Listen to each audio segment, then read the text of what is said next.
There was a time when sagebrush dominated the American West, covering nearly half of the land. And though this may look like a dry, harsh environment, it's actually teeming with life. Pronghorn, mule deer, sage grouse, and brewer's sparrows all make their home here. People also live and work here.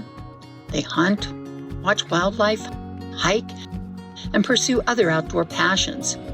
But over the years, one of the largest habitats in the United States has been shrinking. Today, only about half is left. With millions of acres of sagebrush destroyed by development and disturbance, the overall health of this important habitat is at risk. Now there's a race to restore this iconic western landscape before it's too late. Important allies have emerged in our fight to save the sage. One of these is the Abandoned Mine Lands Program. The Abandoned Mine Land Program in Wyoming has been reclaiming mine sites for over 30 years. Historically, we used a few native grasses to prevent erosion on the new surfaces. We have been adding shrub and forbs to our seed mixes to try to increase the diversity of our plant community on our reclaimed mine sites. The Nature Conservancy in Wyoming is working along with public agencies to restore those lands. And TNC's Sagebrush Seed program is tackling similar threats across multiple states with a variety of tactics. One strategy is to use technology to improve the survival rate of first-year seedlings of both sagebrush and other native plants.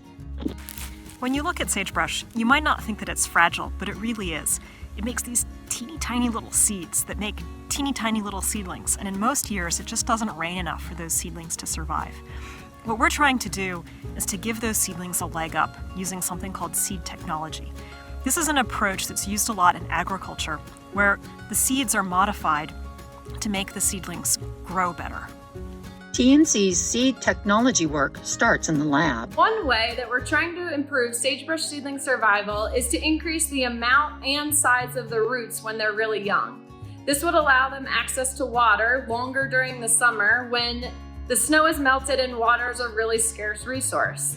We've been testing this in the lab by adding a high phosphorus fertilizer when we grow sagebrush seedlings. And we've shown that when we add that fertilizer, we can grow about 3 times as many roots as without it, and those roots are about 3 inches longer.